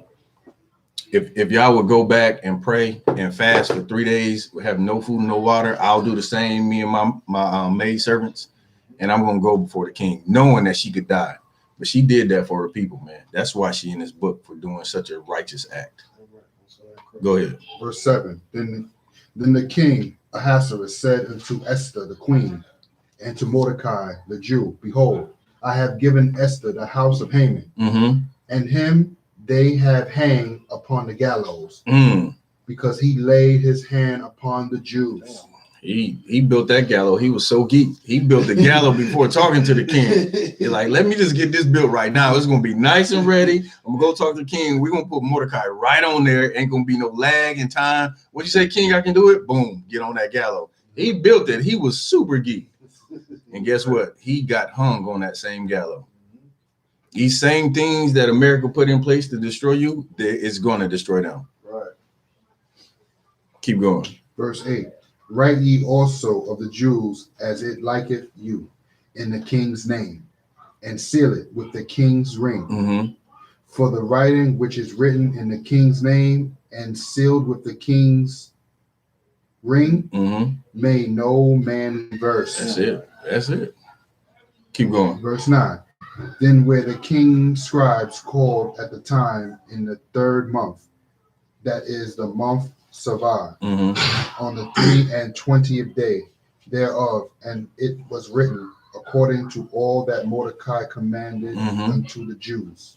Mordecai became the man. You understand? Keep going. And to the lieutenants, and to the deputies, and the rulers of the provinces, which are from India and to Ethiopia, 127 provinces. He had a huge, they conquered, and then this is the other thing about people who don't believe in the Bible. They say the Bible is fake, but you got all kind of history on here, all kind of history in the Bible. Like Xerxes walked the earth. He conquered most of that. He conquered damn near the whole known world over there before he fell to the Greeks. Alexander the Greek, guess what? He's in the Bible as well. How can the Bible be fake when there's nothing but history in it? Right. Historians check history compared to the Bible. You got other records, they gonna compare it to the Bible. Go ahead. Unto every province according to the writing thereof, and unto every people after their language. Right. And to the Jews according to their writing and according to their language. Verse 10. And he wrote in King Ahasuerus' name, and sealed it with the king's ring, and sent letters by post or horseback, and riders on mules, camels, and young dromedaries. Verse 11. Wherein the king granted the Jews which were in every city to gather themselves together, and to stand for their life, to destroy, to slay, and to cause to perish all the power of the people and province. Right. That would assault them, both little ones, women, and to the. That was the decree that Mordecai put out. He said, we're gonna spoil the Jews. We're gonna kill, or not Mordecai, Haman. Haman built that decree that the king approved and said, we're gonna destroy the women, the children, the young and the old, and we're gonna spoil them. And they shot dice. They cast lots and said, you know what? They like, man, I'm gonna get this cat. He got a bunch of riches. They was wicked and evil in a plot to destroy us. And now all this is turned upon their head. Go ahead. And to take spoil of them for a prey. Verse 12. Upon one day in all provinces of King Ahasuerus, namely upon the 13th day of the 12th month, which is the month Adar. Verse 13. And the copy of the writing for the commandment to be given in every province was published into all people. Right. And that the Jews should be ready against that day to avenge themselves on their enemies. Verse 14. So that the posts that rode upon mules and camels went out, being hastened and pressed on by the king's commandment. Right. And a decree was given at Shushan, the palace. Right. Verse 15. And Mordecai went out from the presence of the king in royal apparel. Mordecai balling now. You understand? Like all this new decree went out, right? And it was to basically take away the decree to kill all the Jews. So Esther succeeded in what she, in what she did. And if it wasn't for, and this is the importance of raising up righteous daughters, right? Mordecai raised Esther, right? And if he didn't raise her so righteously to be willing to give her life, the Jews would have been destroyed in that land. The Jews would have been destroyed. But listen, Mordecai raised her right. And that sister was righteous in the way that she was raised, in the way that she acted, and saved her people. Go ahead. Royal apparel of blue and white, and with a great crown of gold, with a garment of fine linen, right, and purple. And the city of Shushan rejoiced and was glad. Verse 16. The Jews had light and gladness and joy and honor. I mean, who wouldn't be happy over that? You told me I'm going to be killed, right? And then turn around and that, that's gone. Listen, we're going to rejoice. We're going to party. And that's why we're here today. That's why we remember this day, because there was a time in the Persian and Mede Empire, everybody that was a Jew in all 127 provinces was going to die. That's the importance of the Bible, Akwatham. That's the importance of the Bible, is when you understand why we celebrate what we celebrate. What you going to celebrate? Valentine's Day?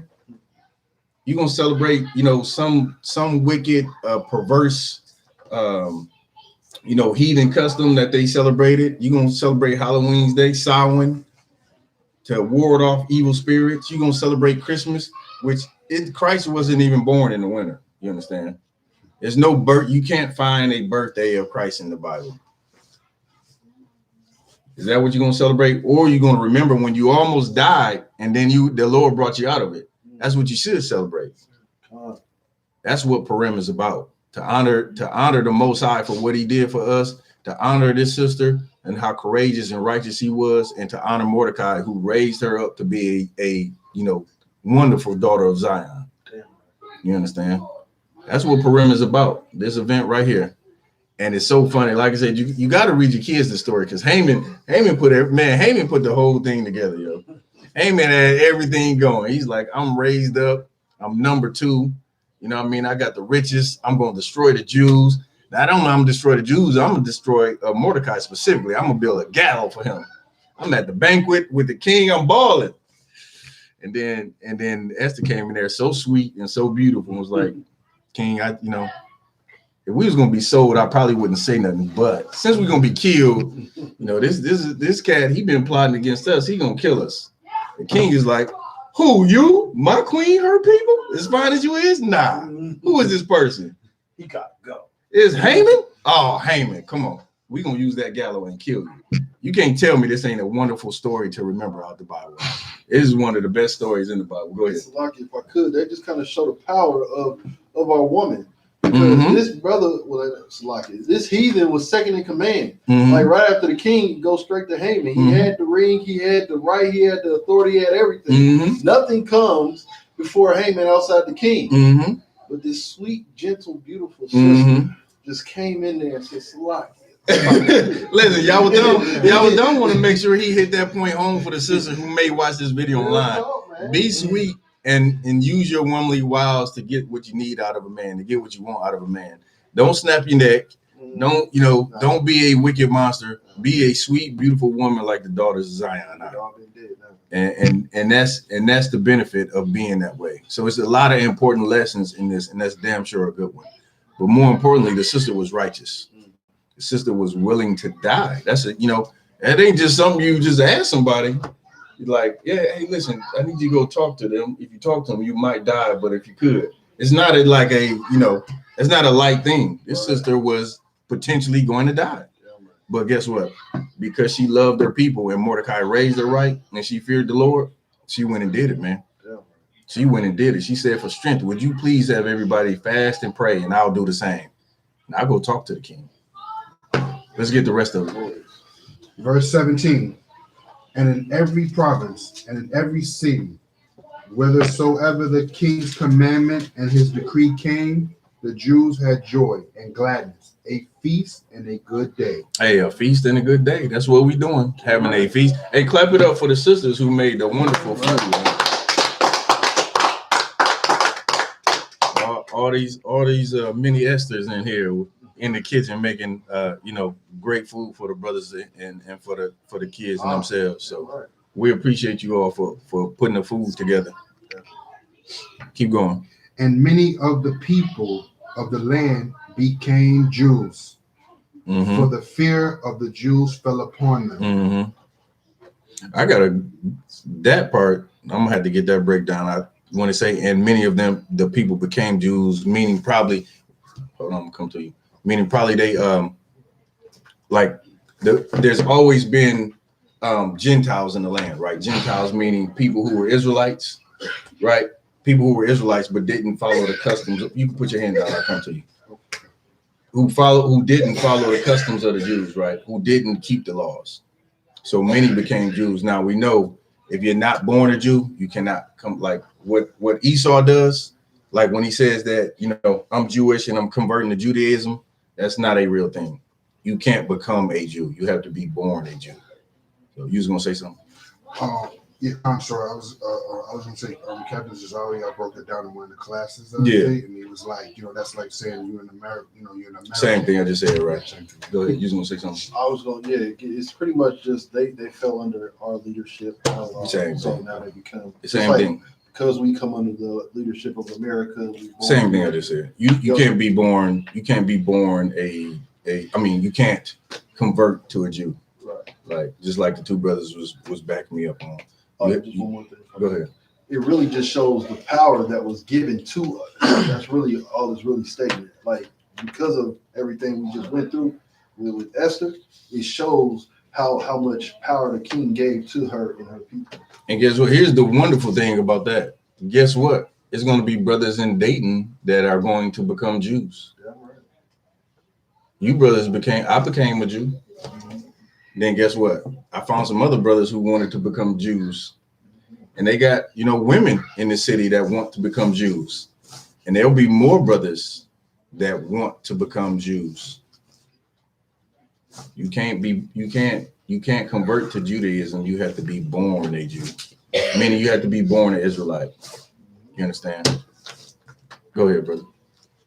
So when you say become a Jew, can you clarify that? Yeah, so before you found out about the school, did you smoke anything? Did you eat pork? You didn't eat pork. Did you well, I ain't gonna put your business out there like that. I did a lot of those. Did you no, I'm just saying, did you go to the Christian church? No, I never. Did you go to anything Muslim mosque, anything like that? You went to them, I went dabbled in it a few times. You ever celebrated like Christmas or something? Oh, see, but now you become a Jew, right? Again, like I was saying, you have to be born an Israelite or born a Jew. But these people were not Jews because they were considered, I said this earlier, they were considered Gentiles. That's the confusion in the Bible. Christians are reading and say, see, it goes to the Greek and the Jew and the Greek, or, all the Gentiles is coming in. When the Bible's talking about Gentiles, let me get, you got a Bible dictionary? Come. Let me get, yeah, if you could find give me Gentile. Yeah, let's read that real quick. Got it. All right. This is the confusion for Christians. Christians believe that when it says Gentiles, it's talking about all the other nations. Even when you see all nations, it's talking about Israelites scattered abroad, like we're dispersed to all nations. You can find that all throughout the Bible. You go to James 1:1. It says to the Israelites scattered throughout all nations. All right. Go ahead. Let me get that Gentiles. This is the Zondervan Compact Bible Dictionary, page 195, Gentiles. Usually, it means a non-Israelite people. Usually.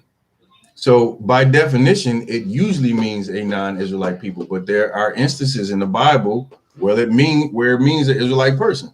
So that's the definition of Gentiles. So everything in the Bible is in context.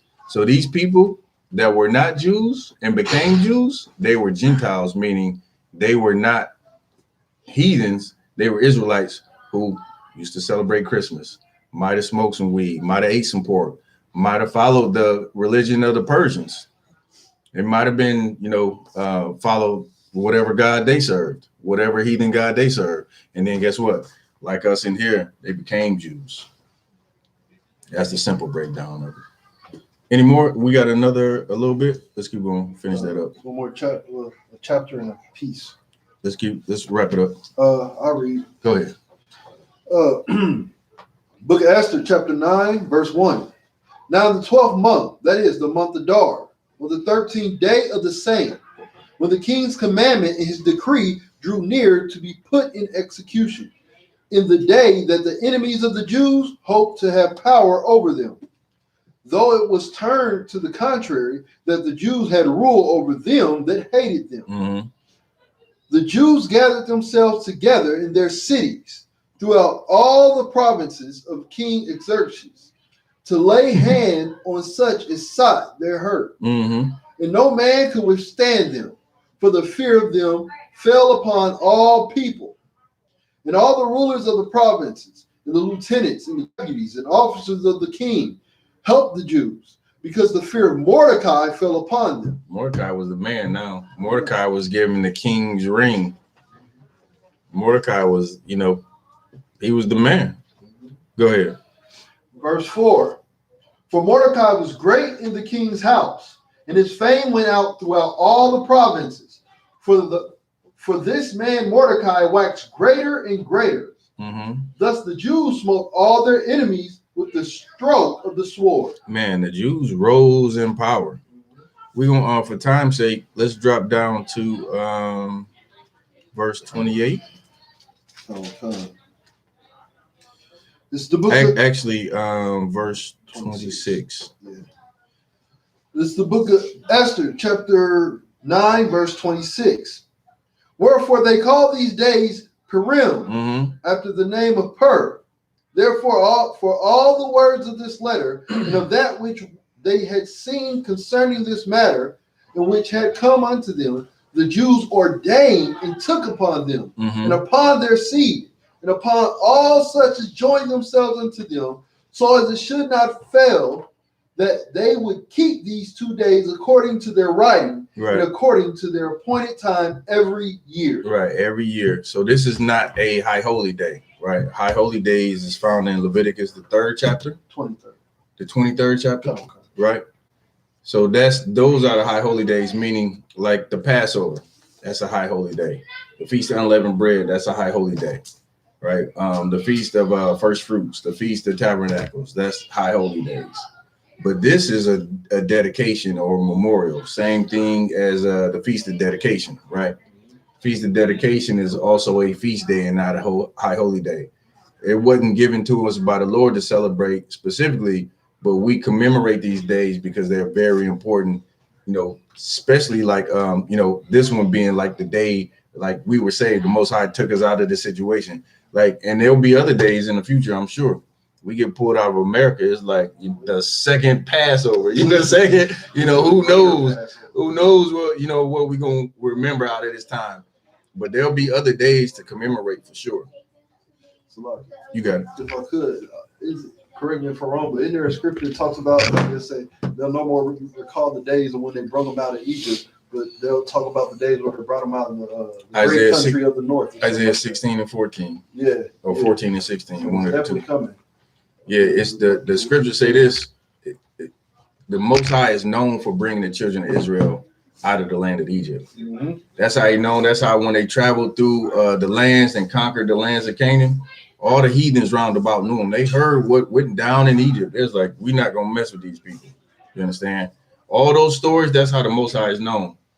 But the scriptures say this. He's not going to be known for that anymore. He's going to be known for taking you blacks, Hispanics, and Native Americans out of the land of the north. He's going to bring us out. Like, you're going to forget about what he did in Egypt. So imagine what's going to happen to America. We're not going to get it for time's sake. Let's keep going. All right. Book of Esther, chapter 9, verse 28. And that these days should be remembered and kept throughout every generation, every family, every province, and every city. That's a cut to you fake Israelite groups to say you can't celebrate the Passover because you're in the land of your captivity. The scriptures say we keep these days throughout every generation. What's a generation? You, your son's son, his son, through all the time. You can't just say, well, I ain't gonna serve the Lord and I ain't gonna keep the Passover because I'm in captivity. We is in captivity in Egypt, you dumb. Go ahead. In that these days of Purim should not fail from among the Jews, nor the memorial of them perish from their seed. That means keep going to their seed. Go ahead. Verse 29. Then Esther the queen, the daughter of Abihail, and Mordecai the Jew, wrote with all authority to confirm the second letter of Purim. And he sent the letters unto all the Jews to the 127 provinces of the king of Xerxes, with words of peace and truth, to confirm these days of Purim in their times appointed, according as Mordecai the Jew and Esther the queen had enjoined them, and as they had decreed for themselves and for their seed, the matters of the fastings and their cry, and the decree of Esther. And that part was heavy when she said, for strength, please have everybody fast and pray 3 days, 3 nights without food or water. That's a hell of a fast, man. Yeah. That's when you got to call on the Lord. You calling on the Lord then. You understand? You calling on the Lord to finish that fast. Go ahead. Verse 32. And the decree of Esther confirmed these matters of Purim, and it was written in the book. It's written in the book, and that's why we're reading about it today. That's why you know what Purim is. That's how you know how righteous Mordecai and Esther were and how wicked Haman was. And the same wickedness is shown on the earth today.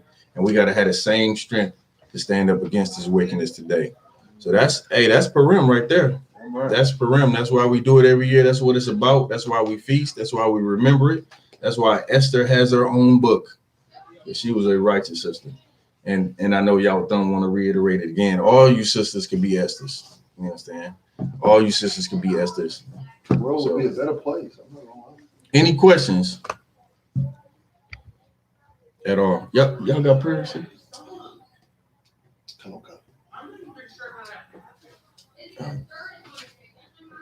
Any questions?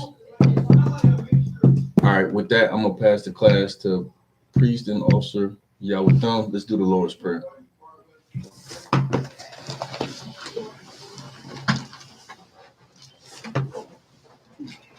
Which way is east?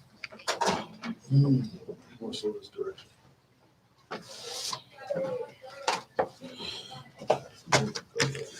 You got security now? I would. It's usually would be in here. Let me see.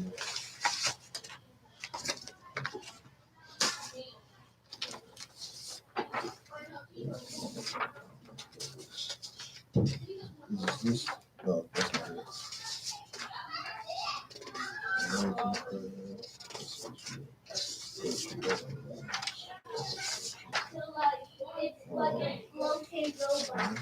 The Lord's Prayer. That's the Lord's Prayer. Right? Yeah. If you ain't got the security announcements, let's just get the Lord's Prayer. Okay. All right. I imagine, which means to rise. Wapanya Hakudam means turn to face the east. You gotta tell them. This is the Lord's Prayer. Our Father. No, in the Hebrew. Oh, Salakia. This is the Lord's Prayer in the Hebrew. Abanawa. Abanawa. Shabbat Shemayim. Shabbat Shemayim. Kodash Yahweh. Kodash Yahweh. Shemaka. Shemaka. Yahweh. Yahweh. Malak Watka. Let me. We're gonna get there at the. Okay. No, we'll get it. It's it takes some practice. Abanawa. Shabbat Shemayim. Shabbat Shemayim. Kodash. Kodash. Hayah. Shemka. Yahweh. Malak Watka. Malak Taba'ah. Ratazayaka. Hayah. Hayah. I.S.U.P.K. I.S.U.P.K. Baratazah. Baratazah. Kawa. Kawa, Hayah, Haya, Bashamayim, Bashamaya, Nathan Lanawa, Nathan Lanawa, Lakam, Lakam, Kal, Ka, Yawam, Yawam, Wasalak Lanawa, Wasalak Lanawa, Kabawat Lanawa, Kabawak Lanawa, Kasalak Lanawa, Kasalak Lanawa, Kabawat Lanawa, Kabawak Lanawa, Wala'a, Wala'a, Tabayanawa, Tabayanawa, Bunasaya 1, Banasaya 1, Abal, Abal, Hawashayanawa, Hashanawa, Mayan, Mayan, Rai, Rai, Kayat, Kaya, Lakut, Lakut, Hamalakwa, Amalakwa, Waha'ala, Awala, Watapara, Watapara, Wa'iwalunyum, Wa'ayayum, Amun. Aman. The Lord's Prayer in English. Our Father, Our Father, which art in heaven, which art in heaven, hallowed be thy name. hallowed be thy name. Yahweh, Yahweh, thy kingdom come, thy kingdom come, thy will be done thy will be done, in earth in earth as it is in heaven. as it is in heaven. Give us this day Give us this day our daily bread, our daily bread. and forgive us our debts Forgive us our debts, as we forgive our debtors. as we forgive our debtors. And lead us not into temptation, Lead us not into temptation, but deliver us from evil. but deliver us from evil. For thine is the kingdom, For thine is the kingdom, and the power, and the power, and the glory, and the glory, forever. forever. So be it. So be it. Sar, which means to turn. We're going to give a courtesy salute. Men of Israel, Amadim Shabbat. Imajim. Oh, Salaki, sisters, Yeshabia, means to be seated. Men of Israel, Amadim Shabbat. Imajim. Barak. Yahweh Ba'Shem Yahweh Shai Barakatham. It's Yahweh. Yahweh, Bahashem. I.S.U.P.K, Yahweh Shai. Yahusha, Barakatham. Barakatham. Which means Lord bless you. And Lord bless you in the name of Jesus. Right? Yazim Tai means hands down. Sisters, Imajim, which means to stand. We're going to give a courtesy salute to the sisters. In Israel, Madam Shabbat. Imajim. Barak. Yahweh Shema Alatham Ba'Shem Yahweh Shai. Oh, the sisters know it, Most High in Christ. Yazim Tai, class dismissed.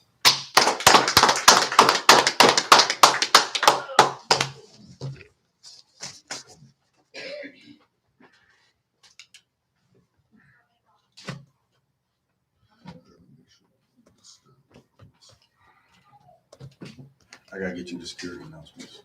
Okay. Wasn't none of those read? I just went through them real fast.